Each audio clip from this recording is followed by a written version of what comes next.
Welcome to Carb Talk by Dr. Huffington. This episode is brought to you by Vida Mezcal del Maguey, when you absolutely, positively have to see the chupacabra. So we're going to talk about the Amal carburetor today.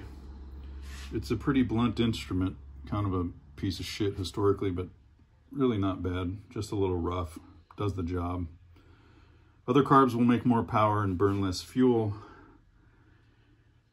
and they're probably also prone to give you less trouble, and they probably for sure guaranteed won't wear out as fast as these do. These are 3 versions of carburetor, and I'll go through those right now. First off, let's start with the most unadulterated version of this carburetor, and we'll compare it with the Amal Premier. Can you note a difference in the grain of the metals and the sheen? This is a Premier. Look how fine that looks. It's beautiful. I just want to lick it. This I don't. I might get caught in one of those huge crystals of shitty pot metal. See that? Shitty pot metal. So this is more like what you're going to find on a kind of crappy Triumph TR5T. This one right here. You'll note that the color matches more like what's on your bike, especially the bowl. And then if you look over here, you see this hole is plugged. It's blanked way on the inside. There's nothing there. That was intended to be the pilot jet on the original design, but the British motorcycle industry drove the cost down of this carburetor so hard against Amal that they just took out feature after feature, and then they cheapened the materials, and then we ended up with this. This has got a bushing for its idle jet. It's stupid. It's like 25 thou. I think it's 25 thou or 15. I don't know. It's just a small little thing, and it's a bushing. They press it in, they seal it up, and you're fucked. Hey, shut up, ladies. So the problem is when it gets clogged up, you have to take out this screw, and then you get in with your guitar string that you cut off, like not an E string, but maybe the G, depending on what you play, how thick you play them. And you can clean that thing out, and you take off the float bowl, and you can see all the holes, and the idle fuel jet thingy is in there. And anyway, that's what you do. You take that out, and you can clean it, and they usually come around. But I'm going to show you the slide. And this carburetor was run on my Velocette for not very long, and I mean barely. And you can already see a good amount of wear on this slide. It's just trash. This is called the choke slide, and it resides inside. A lot of guys take that out, and you can take it out, and you could leave it out. I like having a choke, and it doesn't harm anything else, so I think they're stupid. But you know, I'm opinionated about this stuff. The needle, you know, like any of these, you look here for wear, where it's kind of shiny, and if you could feel anything with your nail on it, it's not in good stead. And if for example you see it real polished here, then the needle jet, which I'll show you later, is probably worn, and it's going to be real sloppy on the needle, which is sort of past 1/4 and it all the way to about 3/4 throttle. So blah blah. Let's move on. So that's the original Amal, probably what's on your bike, judging by the color of the metal. This is the Amal Premier. This slide, dissimilar metal, so it's hard anodized. It still has a, you know, alloy, like a zinc alloy slide, choke slide. These are good. They last a lot longer. This slide does not wear nearly as much. The jet and the needle jet and the needle tend to wear with similar rapidity, but overall much improved. Like the body is also improved. So they're both better quality materials, and they're dissimilar, which means they don't wear out rubbing against each other as fast. Then you look here, this is the fuel screw. So you would adjust your mixture with this. If you screw it in, you're restricting the flow of fuel on this carburetor. So screwing it in makes it lean, unscrewing it makes it rich, and it should be somewhere between 1 and 1.5 turns. And on this carburetor, you can change the pilot, and you do it in here with this screw. Now you have some kind of weird screw in your carburetor. I have no idea what that's about. It's probably for access to clean, and then that screw is another carburetor body screw that somebody put in there to seal it, which maybe isn't that bad an idea. I don't know. I've never done it. I've never seen it. I don't care to see it, frankly. This you can just pull out. It's the idle jet. You can get different sizes, and you can really tune your bike appropriately. And just for historical reference, this is a sleeved Amal carburetor original to my Norton Commando, and its slide has been sleeved. So they bored the body, and they put this steel sleeve on the slide and made it fit to, you know, a certain size, the clearance that was necessary so that it wouldn't stick and stuff. And you may ask yourself, well, why would they bore the body?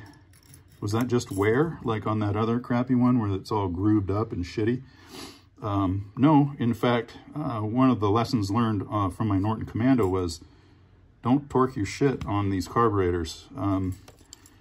If you look at this gap right here, this float bowl, this wasn't me, but this float bowl has been torqued so hard that it's warped the bowl. And then when I put these carburetors on after cleaning them, when I first got my Norton Commando like 20 years ago, I put these back on and I tightened these flange nuts too much. And because this is such a piece of garbage, the body's warped by the extra torque. And I didn't put a lot of, you know, I was not crushing the nut, you know, man, I wasn't. And nonetheless, these bodies warped, so that's why I sleeved them. And it also tidied up the clearance. If there's extra clearance between the slide and the body, the slide rattles and it lets air in, and you get a variable idle. It'll go up, it'll go down. It's kind of annoying. And you can check that by taking your throttle and just rolling it until the tension on the cable is gone. And what that does is it steadies the slide by putting a little bit of tension on the cable. And if your idle stabilizes and goes down, you have worn slides, or a worn slide, depending on your ridiculous application of a shitty carburetor. We kind of talked about tickling. What this does is it pushes down inside the carburetor. It's just a shaft. They put this cap over the top. The earlier ones were just a pin, and you pushed it and fuel got all over your finger. The massively improved design was capping it this way, so your finger's away from where it comes out, and then they put this cool little vent hole in, and that's where the fuel comes out. This is spring-loaded. It pushes the float down, thereby opening the valve manually and letting fuel flood in and then pour out. And it puts fuel literally into the throat of the carburetor because you're letting the gravity feed push it up. And that's how you go. It just goes blam! Fuel everywhere. And you do it, you don't go like this. You don't push it over and over again. You just hold it. It's just a valve. You're just holding the valve until it drips out. And most bikes, most British bikes anyway, you do that, you hold it down, fuel comes out, you're done. It's ready to light up if all things are equal, which of course they never will be, but they'll be close, and that'll be the extreme joy. So Amal Premiers are really if you're going to stick with an Amal that looks right and works pretty well, that's the Premier is really the way to go. Better materials, and in addition to having the changeable idle jet behind that screw, the idle circuit is also improved, so you get a better signal and just a better all-around idle. And when you pair this with electronic ignition on an old British bike, they actually end up running pretty nice. My Norton gets 50 miles per gallon on the highway, and 850, and my Velocette can get 60 miles per gallon, 500 single. So it's pretty nice.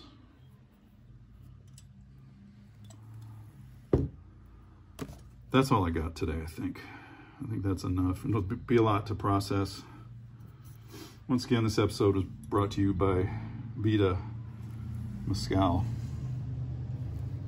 when you want to live real life.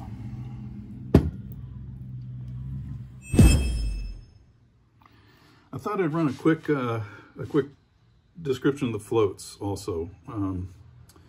The float inside of this carburetor is made of some unassailable material polymer, whatever.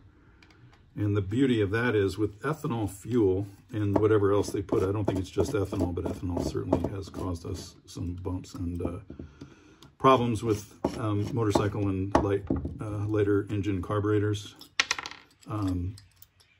The old plastic floats almost always, not always, but they tend to sink. This is they call it the stay-up float. It doesn't absorb anything and it won't crack, and it's impervious to whatever they're currently putting into our bad fuel, so that's pretty nice. And it also allows us, removing that, to get into the jet body. So this brass thing is the main jet. This is the holder, this kind of zinky nut, and then the needle jet screws into the top, and you kind of see the body of the carburetor up there. But I'll get a proper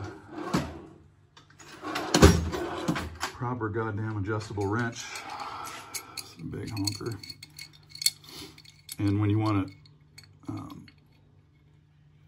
I always double check. Whenever I get a motorcycle with a carburetor that I didn't personally put on there, I look at everything. I look at the needle code, and then the jet codes. And you can see on here,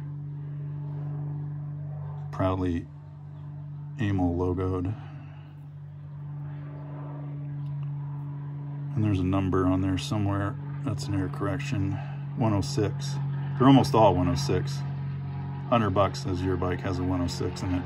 Problem is they wear inside of there, and then they're 108s, you know, through wear, and then the needle, it wears in the same spot, so it ends up being that way. This just unscrews. You just put a little British wrench or an adjustable on it. Same with this, and this has a number on it, which is a 220. That would, I think 220 is the main for my Velo, and you know, the numbers are in your manual. I saw them. Selection of gaskets. Here's the tickler thing. You can see how that works now. Hello, hello, hello. It's nice. When you clean these things, you just, like any carb, take them, strip them completely, carb spray up the wazoo, out the wazoo. There's a little tiny idle hole in here, hard to see. Look in the photos on that link I sent you to the Kevin Cameron carb story. So there's fuel that dribbles out for idle and stuff. They're pretty okay, and as long as we're in here, I'll get a proper fitting. No, you can see the glory of a idle jet, an Amal idle jet coming out.